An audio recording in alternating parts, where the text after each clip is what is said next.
Welcome everybody. This is another great webinar series from Equipment Zone. I'm Jay Bassell. I have two special guests with me, my co-workers, Terry Combs and Roy Huseman.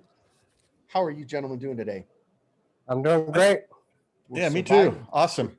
We're surviving the heat here in sunny Arizona, but we're thrilled to be inside and have an excellent webinar with another fantastic topic. And I could not have two better guests for this topic, to be quite Just serious. give me one sec. Because the reality is, as most of you know, I do a lot of the behind the scenes marketing. And so Roy and Terry are a little bit more in the trenches. And in fact, Terry was there, 17 years ago, Terry, when things really started to heat up with DTG printing. So having Terry as our historian and seasoned veteran is always, always good. Veteran's a nice way to put it. I like it. I like it too. So for most of you who know, I'm going to share my screen and we're going to go through a couple of screen shares from time to time, but most of this discussion will be on camera, and Roy and Terry will be answering questions. We've prepared a few questions, and for those of you who tuned in today, you know what the topic is, as is now on your screen with a little shot of a close-up of the F2100. Because we get this question so often, should I turn it off or should I keep it on? We are repeatedly asked this question, not just from our own customers, but from other users of the F2100 series. And as both of you know, I often see this question in many of the other Facebook groups and debates spin out, and there's a lot of passion about this. I was surprised even in our own group when we posted this was going to be our webinar theme and the topic for today. Immediately we had people talking about, well, I always turn mine off, and others like, I've never turned mine off, so you get this back and forth, and we just I didn't know there was an option to turn it off or leave it on. Right. So we want to clear the air, and we want to talk about this from a perspective of what really fits best for you and your business, but we do want to give some clear advice and some strong suggestions, and get, frame it that way from the perspective of course, you are in business. It is your business. It is your printer. You need to do what you think fits best, and what's gonna help your production process the best. But we'd like to give you our wisdom as well. And if you're a client of ours, or if you're not, we're just thrilled that you're here, tuned in today to talk about this hot topic. So let me stop sharing my screen here for a minute, come back to you two. And before I go on to the question, was there anything else that you wanted to add, Terry or Roy? Well, I think just like, you and I were talking earlier today, a lot of folks don't even know this was a question. Someone told them leave it on all the time. Someone told them to turn it off. And where's the question? But it is a legitimate question, and something that really needs to be discussed. Perfect. Well, we are completely agree with that statement. Just one last thing. I did post in the chat at the very beginning. There is the link to the manual for the 2100 users and maintenance manual. So be sure to click on that and download it if you don't already have it. Excellent, Roy. Thank you for adding that and for sharing that link. It is important, and we are going to refer to it briefly just so people understand. Before we go too far, we've had a few questions in the last couple of months about this DTG printing index. We're not going to cover this today. We've already covered this in previous webinars. In fact, we have a webinar dedicated to every one of the topics: the graphics, the substrate, pre-treat, the environment, and we wrapped up a couple of weeks ago with curing. This is a really popular series. Whether you're a client of ours or not, we would encourage you to go visit our YouTube channel and watch each one of these. They range from about 30 minutes to about an hour. Some of them we got in pretty deep on. So today's topic really stems from this question from our own Facebook users group for the F2100. And I like how people always phrase the question. Well, I heard from fill in the blank, whether that's another technician, another manufacturer, a salesman at a trade show, other owners of F2100, other Facebook groups, somebody in the Philippines, who knows? We don't know what the source is, but they would say, I've heard, and then they say, I should leave my printer on. And so whether they've heard that they should leave it on or whether they've heard that they should leave it off. We want to talk about both, and we want to figure out a way in 30 minutes or so, right, Terry, on Yes. how can we really, I guess I want to ask this question. Maybe this is a better way to start. How did we get here? How did we get to this turn it off, turn it on, back and forth? Maybe you Well, could shed some light on that, because I know yeah, you if were. we were to get into the Wayback Machine and go back to the beginning of DTG, uh, 17 long years ago, this was the hard and fast rule. You needed to leave that printer running all the time. You mentioned I was there in the early days. I was working at US Screen Printing Institute here in the Phoenix area. And I watched the very first T-Jet, which was one of the original direct-to-garment printers that hit the market. I watched it do its first print. And I remember turning to Scott Fresner, who owned US Screen, and saying, I think everything just changed in the industry. And he goes, I think it did too. And DTG has had a huge impact on the industry. But those machines, we also said you need to print a shirt every day. If you leave it for more than 3 days, flush out all the ink. There were all kinds of requirements. And why? Because every machine on the market was a converted over paper printer. We took desktop paper printers and turned them into direct-to-garment printers. And so what does that mean to us as a consumer? Hey, it's a print head, right? Well, it's not so much true, because when print heads are manufactured, the adhesives inside the print head are made to be resistant to the ink that you're using. If you change that ink, then that print head is no longer resistant to that ink. It's trying to kill that print head from the minute you put ink in it. So what happens is you have to trick that print head by running ink through it every day, letting it spit ink through head cleanings as it goes through the process. So that was the case. And everything stays on the internet forever, as we all know. And so yesterday's good advice is today's bad advice. And so anybody who was an early adapter of this technology, or they're just looking at a website that says make sure you leave your printer running all the time, then that's the advice they take. So that's where we came from. Every direct-to-garment printer on the market in the early days was converted over paper printer. So you had to trick that printer to not clog, and that's where running it 24 hours a day came from. Wow. I mean, the technology really has improved in those 17 years, and I can't take any credit for it. But I've seen that over the last, for sure the last 7 years, I've seen dramatic increases Right. in the technology, in the ability, in the ink chemistries, in the print heads themselves, in how things get formulated. So my follow-up question to you, Terry, and also Roy, if you want to jump in, but let's go with Terry first. Follow-up question is, then why am I still seeing that issue? Why are companies literally still telling others to do that? Now we're not, and we're going to get into that in a minute, but some companies are still telling people that in fact, isn't it true that other manufacturers that's required? Or am I off? Exactly right. There are several direct-to-garment printers on the market right now that will tell you must run this printer 24 hours a day. And one reason is a lot of these companies are still using that same old technology. They are taking desktop printers, a lot of times Epson desktop printers, and making direct-to-garment printers out of them. So the problem never went away. You still need to trick that print head to keep it from clogging up. So, you hear this back when we did trade shows, Jay, and hey, they're starting up again. That's right.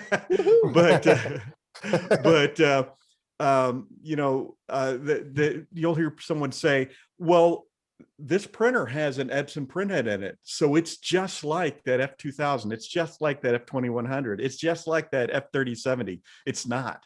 Epson is the largest printhead manufacturer in the world. They make the printheads in the direct-to-garment printers to be resistant to the direct-to-garment inks.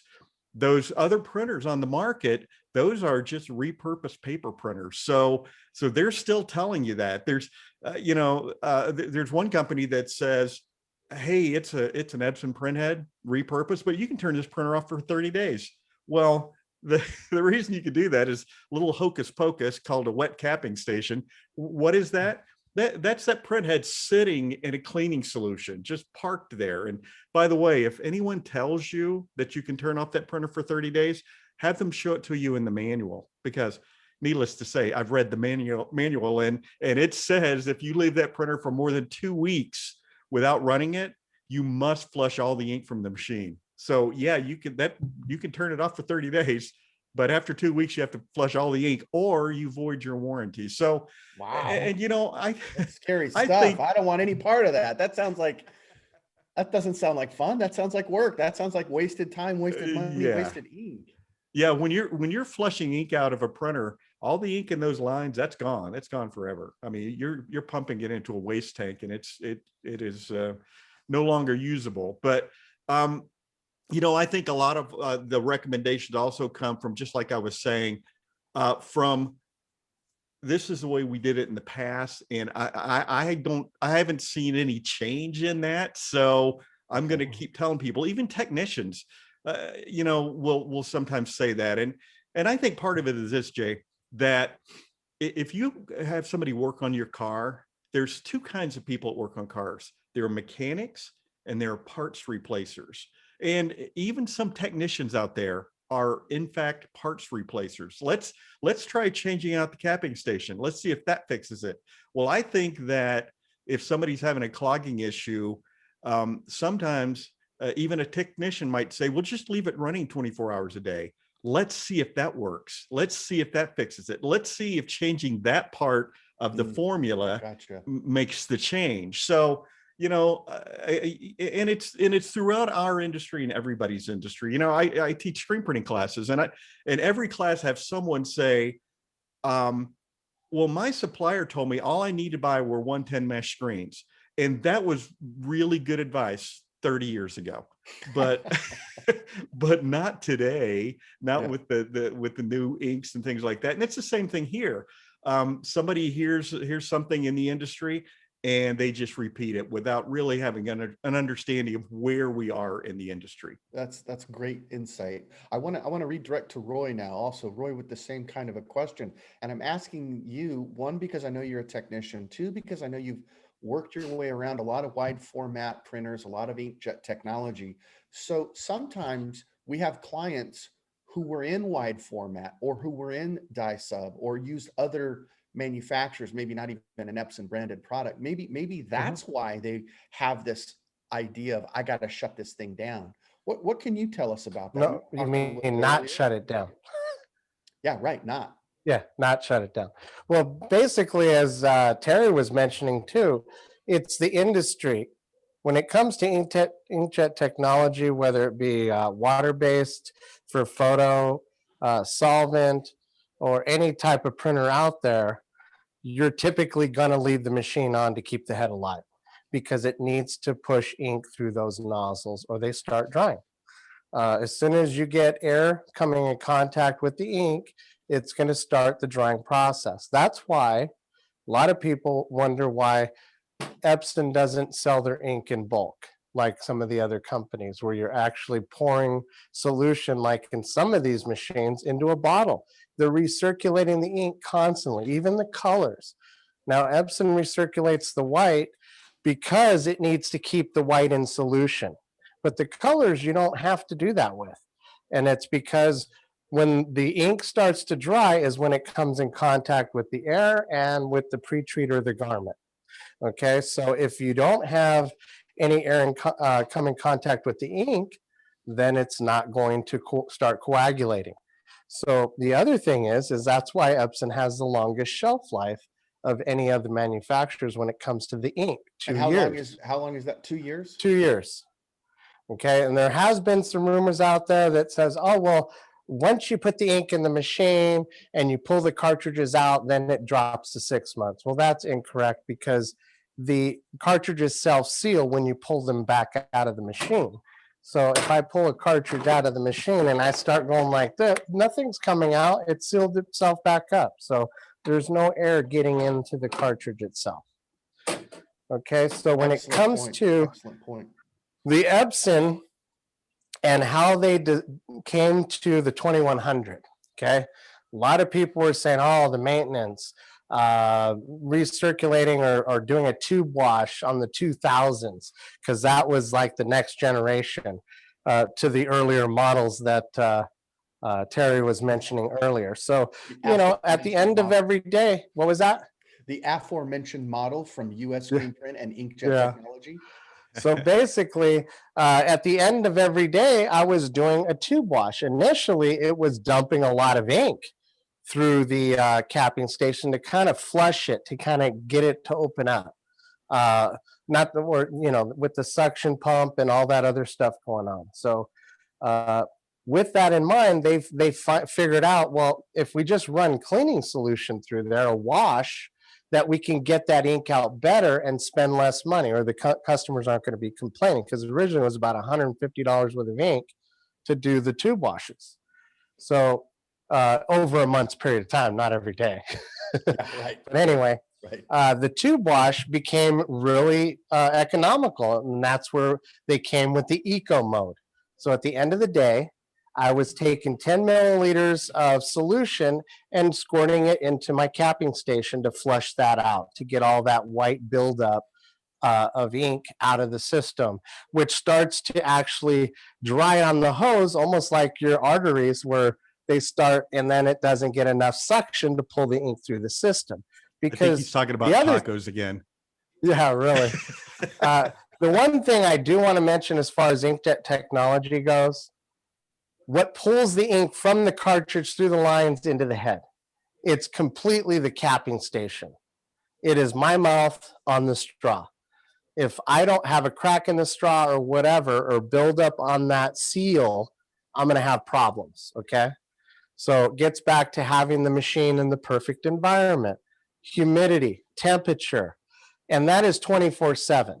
So you need to make sure that your AC is set to where the machine's never going to be over, they say 95 degrees on the high end, which we could easily get that in the building at night in Arizona. Yeah, just turn the air off.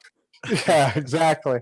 But I typically tell customers 80 is really the threshold, because if you're running production, unless you have a fan blowing on the machine, the head is going to overheat at 80 degrees as soon as you hit over that temperature.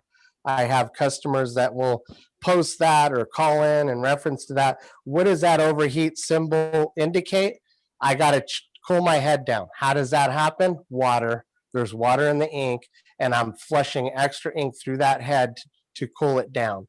If I don't, I'm going to compromise my membranes that keep the ink flowing through the nozzles.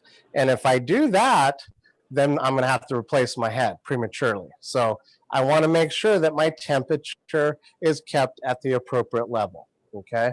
So getting back to the suction cap and the tube washes that we're talking about, Epson with the 2100 took a lot of the guesswork out of that stuff. Okay. By turning the machine off every night at the end of the day, it pushes that 10 milliliters of solution through the capping station or end pump to flush that out. Okay.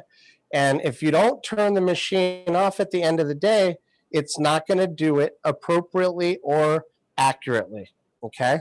So ultimately, if you leave your machine on, you will find your cleaning solution, you're not going to be going through it as much as if you did turn it off every day, especially if you're running a 5 to 7 day production period on the machine. Okay. Typically, you're looking at about 70 days before you have to replace this cartridge. It's 700 milliliters. Okay. So if I don't turn it off, what does it do? It will still do a flush, but my capping station is constantly exposed to air the whole time. So if I get white ink going through there and I'm printing all day long or periodically throughout the day, the machine's functioning, that is going to stay relatively wet. Okay. If I don't turn the machine off and I go home and it starts to heat up in my building because the AC's temperatures change because we're not here, so I'm running at a little hotter temperature at night, my capping station is going to start drying where that white ink is. Well, it may periodically over a 24-hour period do a flush with the cleaning solution, but it doesn't do as much as it would if you shut it down for that cycle. And it tells you in the manual, I believe on page 20, if you look at it, to shut the machine down at the end of the workday so it can go through that 5-minute flushing cycle, okay, to clean that out. Because in the suction cap, you have a hose on each end, top and bottom of the cap. Where that hose comes in contact, there's a little nipple, and the hole in that is very small. So if you don't have the machine flush itself properly, or you don't clean that cap properly once a week minimum, it'll start clogging in those little holes. And then you'll start getting suction cap errors. And then that just starts a snowball effect as far as the machine needing service or something else of that nature. So I'd like to kind of end that whole rant on I think it's best to turn the machine off so it can actually take care of itself. I think one of the questions you were going to ask is why. I think a lot of people are looking at this because that's for some reason, I think people are thinking that they're going to save money to not do the startup cleaning in the morning when they turn the printer on, and to actually turn it off and let it go through that 5-minute cycle because they think it's using ink at that time when it's really not. It's flushing with the cleaning cartridge, that suction cap, to pull all that excess white ink, to clean those tubes out so it gets good suction and keeps the head alive. Again, reverting back to my mouth on the straw. If I get a crack in my straw, I'm not pulling the solutions. So if that happens, I'm going to continually have nozzle issues. And I don't want to have that. So one thing I do want to mention is one last thing, is we have a machine that's almost 4 years old. It's one of the original F2100s. It's never had a head replacement, original head. We've replaced the suction cap pump assembly probably about 6 months ago, 7 months ago, roughly. And that's the only service that machine's ever had. That machine gets turned off every day. We have ran trials where we leave machines on to see what happens. They tend to use more ink because every 24 hours, it's going to go through 2 cleaning cycles every 12 hours. So if you're not running the machine over the weekend, you've just wasted all that ink. This machine is designed to stay off for up to 2 weeks with white ink in it, 30 days if it's just got color ink and there's no white. Okay, the 4-year-old machine that we have, that machine has been off for 2 years, or 2 years, 2 weeks straight, continually, time and time again. Prior to COVID, we did a lot more traveling, shows, everything. So we would come in, turn the machine on, shake the white ink, do a nozzle check, clean the appropriate nozzles, make sure everything's good. Just leave the machine on so it can recirculate the white ink, turn it off, let it sit for another 2 weeks. Come in, do the same thing. There's been times where that machine maybe never printed a shirt for 2 to 3 months. And then we come in and we print 100 shirts, 50 shirts, 30 shirts or whatever, or just print a couple test shirts here and there. And we're still on the original head with that machine with that type of productivity. So if it gets back to the cost on the ink, not to rant, if there is another question or something as well. But I recommend that you have production days and that you don't turn the machine on if you don't have enough shirts to cover the cost to boot the machine up and let it go through its normal cycle. So that awesome info. Thank you, Roy. That was fantastic. I also wanted to ask Terry if you would agree, if you hear this, you're talking to more clients and customers than I am. No, Jeff, Roy is not going to go over that again. That means you weren't paying attention, Jeff. My word. Okay, back to Terry. Terry, are you hearing that? Is it your impression that the reason that some people are saying, no, just leave it on. Leave your machine on. It's better that way. Do you think it's because they think they're saving money or they're afraid to waste ink? Is that the I root think it's cause? partly that, but I think the biggest thing is there's an assumption that if it's running, that machine is cycling ink and it's not going to clog. But you know, it's just information that has come from the industry, either from other direct to garment machines that are available right now today, or old information. And Roy is absolutely correct. If you were to ask the product manager for direct to garment at Epson right now, should I turn the machine off or should I leave it running? He is going to say, turn it off. So, because it is made to work at its peak by turning it off. And Roy is so right about how many times we've turned those machines off, because in the peak of trade show world in the old days, a year ago, we we might have 2 shows in a row, and Roy might stay behind and do a training in that same town. So he might be gone from the office for weeks at a time. So this comes up a lot, and I'm glad that Greg, Greg is in the chat talking about how they've even had some of the folks from they're not, forgive me for not knowing if they're actually Epson technicians or if they're part of the certified team that comes out from Decision one. Yeah. Decision one. But right. sometimes we're hearing from customers, yeah, but they told me to leave it on. And if I'm not mistaken, listening to both you, Terry, and to you, Roy, we're hearing that because some of those technicians, perhaps, we don't know them, so I'm speaking on behalf, I'm speculating, but the truth is that might be easier for them, and it might be what they're used to telling people to do based on their inkjet technology training. What we're trying to tell people is, based on thousands of customers using this exact same printer, our own testing, field testing, and having several customers who have multiple machines test it by leaving one on and then turning one off, we are definitely in the camp and have come to the conclusion that it was not only engineered to be turned off every day, but that's our preference from Equipment Zone. Would you guys back me up on that? And you use less ink. You use less ink too.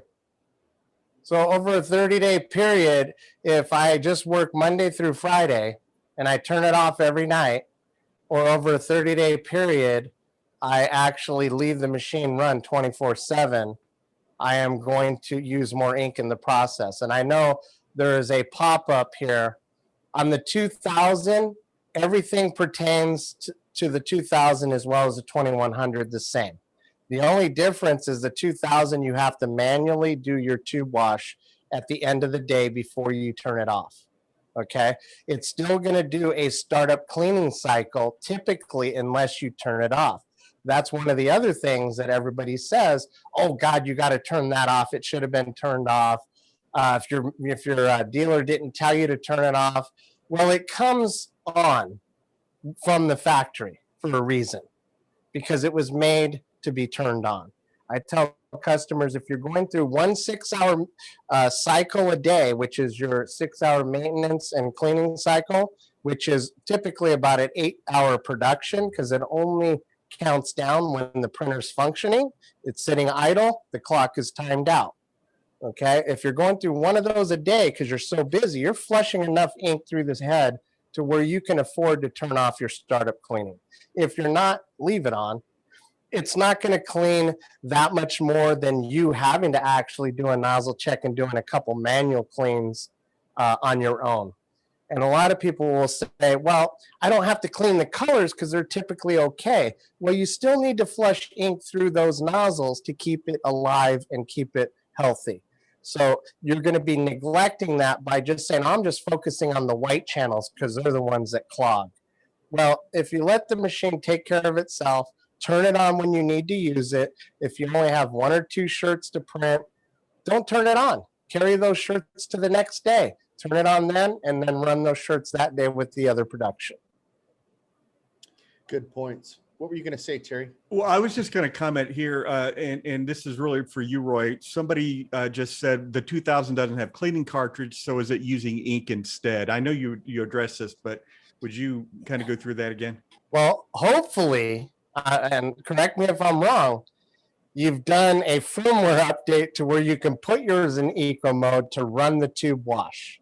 If you're doing the physical tube wash with the tube wash solution, it doesn't use white ink to flush the machine. No, it doesn't.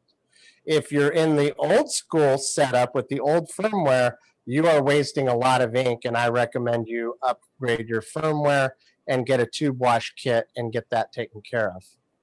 And set your machine up into eco mode with the tube wash. And you can update your firmware at the Epson.com website.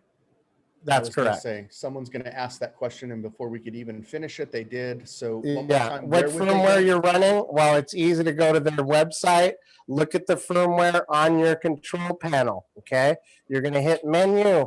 You're going to scroll down to printer status, hit menu, and there's firmware version here. You're going to compare it to what is on Epson's website. The firmware also has a data release on their website, so you'll know, well, I haven't updated my firmware since I had my machine for 5 years. Well, obviously there's updates since then. So, and you can see the date of the last update on their site. So on the 2100, it's April 2020. Prior to that was August of 2018. And I don't know priors on that or the 2000 because I haven't been watching it. Sorry about that. Well, how could you possibly let that detail escape you? Roy? That's unacceptable. Too much to remember, right? No, you guys did a great job. Thank you for both of you explaining this. I want to kind of put Roy on the spot just for a second. Well, wait, one more second. Updating firmware. Wait, one more second. You thought of something else. There was another question. Try to update firmware. If you're having an issue, make sure that you're doing it via USB directly from the computer, and that the cable must be at least 12 inches or 12 feet or shorter. Okay. If you have a super long USB cable, it may error out. Or if you try to do it via network, it may error out. So you don't want to do that. Thank you. Sandy will be happy. That was a great answer. Okay. Go ahead. Okay. Sorry. So let's play it from this role. Well, we've got a few more minutes left. If I'm the type of customer that I just listened to everything you said, and for whatever reason, I just feel like, you know what, I'm just going to keep doing what I've always done, and I'm going to keep my machine on. Okay. Would you just clear the air? There would be no future friction for the printer. That's not going to cause any damage or any problems to the actual printer, correct? Well, I would kind of caution people to believe that. And the reason is, how well is their environment kept? Okay, perfect. Temperature in the building, humidity in the building, that contributes to head life. Secondly, that contributes to head life besides environment is the suction cap and pump assembly and how well that's maintained. Okay, so if I'm compromised there because I'm not flushing that pump every night the way it should be flushed, then I'm not going to get the proper suction. If I'm not pulling the solution through the head properly and enough vigorous suction, then I could get issues that might spawn from that with my head. So and I would venture to say that could be a problem long term. And thank you, Roy. I didn't mean to cut you off. I love that you're saying because these things are so interconnected that they could potentially expose themselves to future problems. Yeah. And that's why you're saying you don't, I can tell you don't want to come right out and say, leave your printers on. You're firmly in the camp, as all of us are at Equipment Zone, that it makes more sense. The machine was built to do this. It was engineered to do this. It's not wasting as much ink as people fear. And in fact, in some cases, it's using less ink. So we are of the opinion that you should, at the end of the day, when you're done printing, that you should power off. Yes. Okay. Just to set the record. Yeah. As long as you're following the maintenance procedures on your card that came with the machine. Okay. You have to do that. Tube wash included, whether it's done automatically when you turn the machine off or you do it manually on the 2000. Okay. Either way, you need to follow procedure. If you start having some bad housekeeping, ultimately you're going to end up replacing your head and have more service calls. Okay. And that's basically all I have to say on that. All right, Roy, I wanted you to know that you accidentally shared the link only to the panelists, but I copied it and shared it to everybody. And Oh, okay. just I for the thought it said reference, all. Sorry. it's okay. It said It must have said all panelists. So you shared it with us. So Terry got it and I got Okay. it. So thanks, buddy. But I went ahead, copied it. But if anybody Great. has any questions on that manual, they can certainly reach out to Roy or any of us after the fact. But as well, I wanted you to just say that I went ahead and actually lifted this from the end of page 19 and the start of page 20 under the printer usage guidelines, that it really does say this. We're not making this up. The only reason that I think people fear this is they somehow seriously believe that they're wasting a ton of ink. That has to be the root of most of this. And maybe there's some other issues. There's some people in the chat that have some production reasons, and maybe they've got some workarounds, and we don't need to get too far out into that. And this isn't trying to convince you. If you have a production flow that's working for you, we respect that. But we also want you to say, be aware of what you maybe didn't know. Like there were people that tuned in today that said, I didn't even know this was a thing. Like I didn't even know that you could leave it on. Or others were like, well, I didn't know that you could turn it off, like Terry had started us off with. So sometimes we don't know what we don't know. And few people actually read the whole manual. I'm guilty of that. So thank goodness we have great technicians at Equipment Zone like Roy and Omar and Sophia and Joey and others. And that's really their job, is to know this information from a practical standpoint as well as from a technical standpoint. So the bottom line is this, folks. The printer was literally engineered with the specific purposes of being turned off. And at the end of the day, when you do that, the printer runs a small maintenance routine, may take up to 5 minutes, and then it powers off all the way. And so we just wanted you to be aware of that, to know that that's also why we're saying this. Terry, do you have anything to add to that? Just one quick thing is, I'm sure some people are thinking, well, how much does it cost? It's not costing me any ink. What does it cost me for the cleaning solution? So on average, if you print every day, which means you're turning the printer on and off every day, it's about $8 a month in cleaning solution. So it's negligible. That 700 milliliter cartridge that Roy showed you is about $20. So it lasts a long time. Well said, my friend. Roy, was there anything you wanted to quickly add to this? No, that was great. Okay. Good information. Just the only other thing is to recapping on any type of technician that comes out to tell you to leave it on. Again, just to reiterate that they work on a lot of different pieces of equipment, and the general rule of thumb on inkjet, if you don't leave them on, the head will expire over time, because typically cleaning cycles for a traditional head that is made for traditional solvent or for water-based inks, even your home printers, they're all going to clean themselves appropriately just being left on. Okay, there's no cleaning solution involved. When you have white ink incorporated into this whole mess, then there's a whole different dynamic, and that's why we have to flush the system with the cleaning solution to get that thicker white ink out of the pumps and the hoses. Gotcha. Terry, do you want to address any of the other questions in the chat? If you had your eye on one that you thought was a winner, we have I thought this was interesting. Why does our printer, the majority of the time we shut it down, does not do a maintenance? I haven't seen that, Roy. What do you think about that? Well, is that a 2100 or a 2000? Now, 2000, if you have it in eco mode, it will ask you if you've done a tube wash, manual tube wash, in a lot of cases. They said it was, but on the 2100, it should automatically do that shutdown cycle. Now, sometimes it may not. Again, if you have a lot of machines and you're running your machines on a full shift, and it goes through the 6-hour clock or cycle of cleaning, it's going to use some of the cleaning solution through that cycle. So the machine keeps track of how much solution it's pumping through there to do those cleans.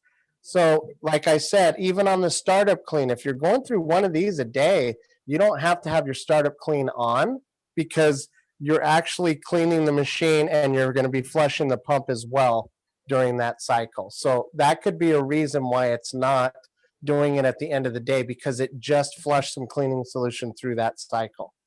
Gotcha. So for the slow guys in the back of the room like me, if you were in a full production day, like you were printing for 6 hours, basically, almost straight, that's maintaining itself, right? Is that what I understand? Exactly. Okay.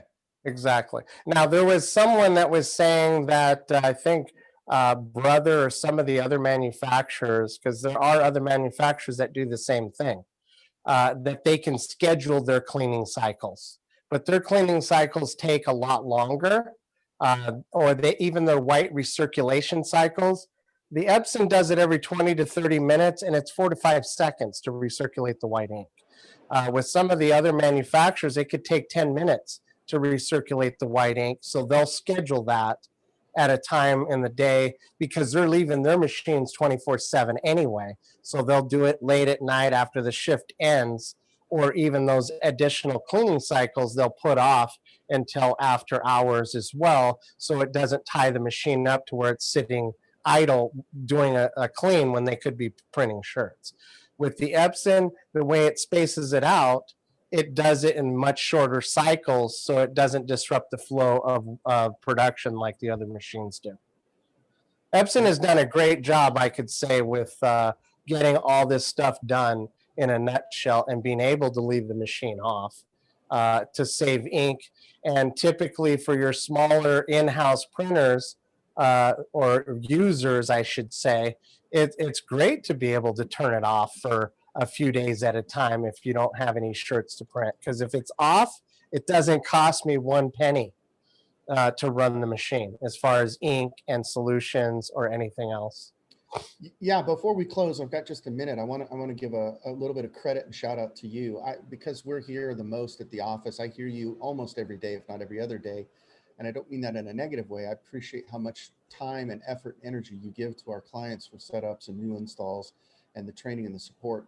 I hear you often reminding people, especially in the beginning, if they're new or they're just starting their business out, to schedule print days. Like maybe they have a Monday, Wednesday, Friday schedule, or maybe they do just Tuesdays and Saturdays, depending on their workload. Why would you make that recommendation, Roy? Well, typically, I think the startup cycle is one of the key things that I see out there, even our Facebook groups, and why people want to turn it off, because it uses ink. It's got to keep the head alive. The machine knows how long it's been off, okay? It knows how many shirts you printed the day before. I've monitored this. If it's been off for a longer period of time, say 2 weeks, I'm going to get a 16-minute minimum cleaning cycle. That's about $4 worth of ink, okay? If I had it on the day before and I had a regular production day, it could be as low as 4 minutes or 3.5 minutes. Well, that's not that much ink to boot up the machine. But if I have a $4 day and I'm doing that every single day because I'm turning it on to print 1 shirt every day, it's going to cost me money to run this machine. So what I tell customers is pad your cost, okay, and say what I do. Typically, it's about 20. Factor that in. Factor that in. Factor that in. So it costs about 25 cents for pre-treat. Okay, for our cleaning set, which is your capping station, your cleaning pad, and your spit pad that you replace about every 1,500 shirts. Again, forgot to mention that. If you leave your machine on 24/7, you're going to replace that consumable much quicker because it's going to be used up through those additional cleaning cycles. Gotcha. Okay, so that's something you want to keep in mind. But as far as the ink, if you do the 25 cents for the pre-treat, the 8 cents for the cleaning set, I'm at 33 cents. I round up my pre-treat cost to about 50 cents. That adds about 17 cents per shirt. If I'm doing 25 shirts a day, that's $4.30 that I'm padding my cost to cover my startup. Okay, so if I'm doing shirts on Tuesday, Thursday, and piling them all up to where I'm getting 25 shirts on both those days as a minimum, then I'm covering the cost. on my boot up. Perfect. Okay. That's well If said. I get busier, I go to Monday, Wednesday, Friday. If I'm really busy and I want to get into a Saturday or run 7 days a week or whatever you want to do, by all means. But I tell customers, when you get to that point, if you're doing 50 plus shirts a day, 5 days a week, consider a second printer and consider a tunnel dryer, because you have enough production if you're costing your shirts out properly and selling them properly to cover the cost of additional equipment to speed up production. Awesome. Well, that was great, Roy. Appreciate that. So we're going to wrap this up now. And if you see my screen flash for a second, it's just me going back to a couple of slides. We want to round up. Terry, do you have anything in closing before we say goodbye to all of our friends here that have tuned in today? I think Roy has covered the technical end of it perfectly, and so I have nothing more to add other than we have a lot of more webinars coming this summer that I'm pretty excited about. So hopefully everybody will keep an eye out.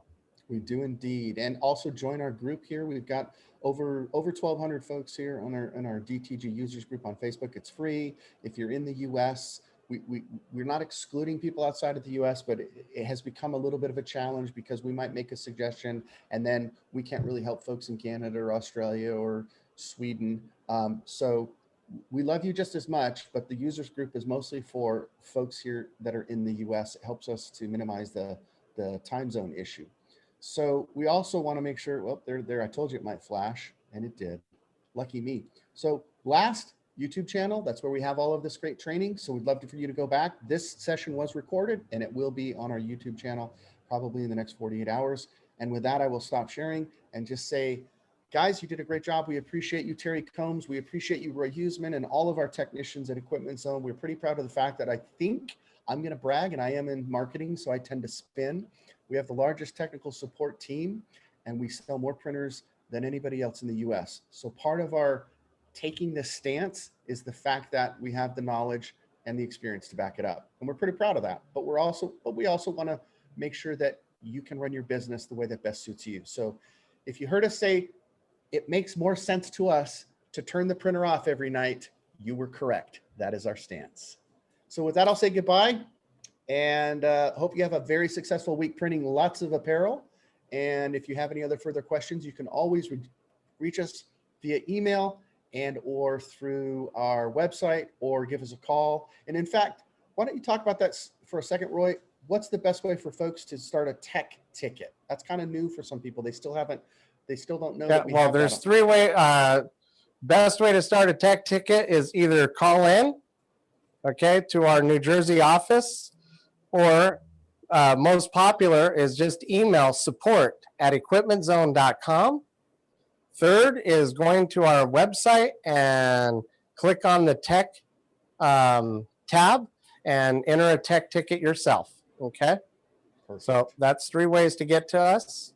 And that's the best way, because if there's anything pertaining to a specific tech, if we are committed to do something that day, and we're tied up for the day, we won't be able to get back to you. And that pertains to all of us. So we don't want you to feel like you're being neglected. So it's best to put a tech ticket in, and whoever's covering the tech calls, or a few people that are covering them, depending on the volume, we'll get back to you as soon as we can, within usually 25, 30 minutes, unless you do it towards the end of the day, Jersey time, and they're 3 hours ahead. So keep that in mind. So you want to get your tech tickets in early, and we'll get back to you as soon as possible. Well done. And Jeff has added the support ticket link into the chat, so you can see it there now. Thank you, Jeff. And thanks everybody for tuning in. We'll see you soon. Bye-bye. All right, you got it. Thank you. Have a good day.